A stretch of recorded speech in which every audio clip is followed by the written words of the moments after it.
PC gaming has traditionally demanded a blood sacrifice of your time. Before you even see a title screen, you must navigate bloated operating systems, download endless graphics drivers, and spend 10 minutes wrestling with anti-aliasing sliders. Living room consoles dominate because they remove all of that friction. You hit a single button, a unified operating system wakes up, and the game just plays with guaranteed stability. Valve's new Steam machine is built to bridge that exact gap. It takes the massive, sprawling library of a desktop PC and forces it into the seamless, instant-on experience of a console. To make that happen, Valve made a highly controversial engineering choice. They permanently locked down the core internal hardware. There is no swapping out the processor, and you cannot upgrade the graphics card. Stripping away the ability to upgrade your own components is heresy to traditional PC purists. But enforcing a strict hardware limitation is exactly how Valve engineered the machine's flawless performance. The exterior footprint is a compact, quiet cube designed to blend into a living room. It features a customizable magnetic front, allowing you to swap out the default black for options like red velvet or wood, and an RGB strip that actually functions as a download progress bar. Cramming desktop-level performance into a box this small requires serious thermal management. Valve solved this with a massive internal heatsink paired with a large, chunky fan on the back. Because the fan is so big, it can spin at low speeds while pulling a high volume of air through the front and bottom, keeping the system cool and completely silent. The internal connectivity logic is just as intentional. Inside the chassis, there are 4 distinct antennas. 2 of these are routed along the top and side edges exclusively for Wi-Fi reception. The other 2 antennas are completely isolated. One is dedicated solely to Bluetooth, and the 4th is built specifically to connect Steam controllers without needing a dongle. By separating these signals, the system completely eliminates the controller input latency you normally get when downloading large files. The software is just as lean. Valve stripped out a Windows OS entirely in favor of their own SteamOS. They even included a micro SD slot on the front, letting you pull a card full of games straight out of your Steam Deck and plug it in for instant playback.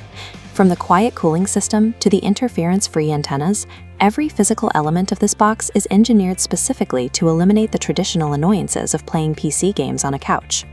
Inside, the Steam machine runs on a custom AMD chip paired with 16 GB of system RAM, but it also includes a highly contentious spec. It limits the graphics memory to just 8 GB of VRAM. Looking at this chart comparing resolution performance, we can see why that decision caused a stir. 8 GB is currently considered the bare minimum for modern gaming. If you try to push native 1440p with high textures or attempt native 4K, the performance chokes, and those resolution bars plummet into the red. But that limitation looks very different when you evaluate the machine at its intended target.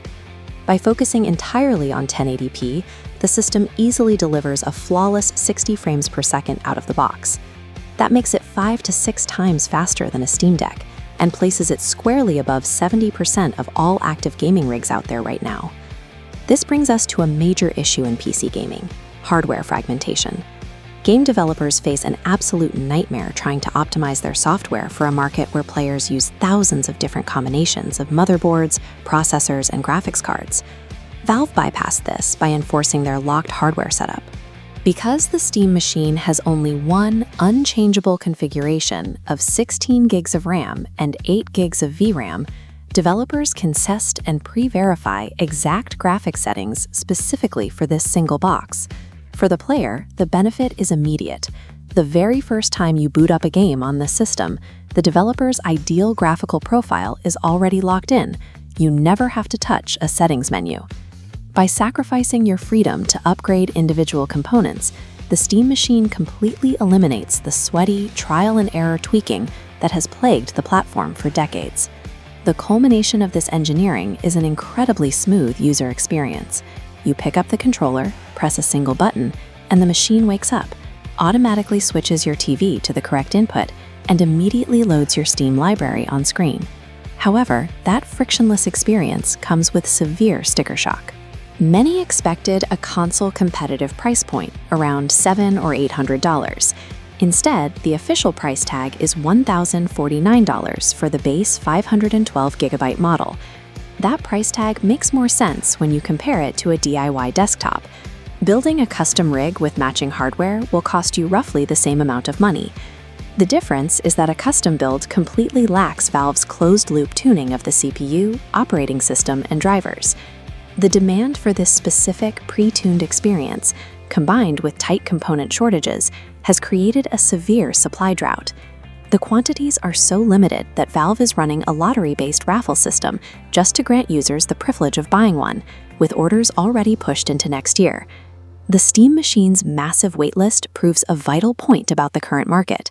The future of PC gaming is no longer entirely reliant on raw, customizable hardware power. There is an enormous audience willing to pay a premium for a perfectly tuned ecosystem where the technology disappears, leaving only the game.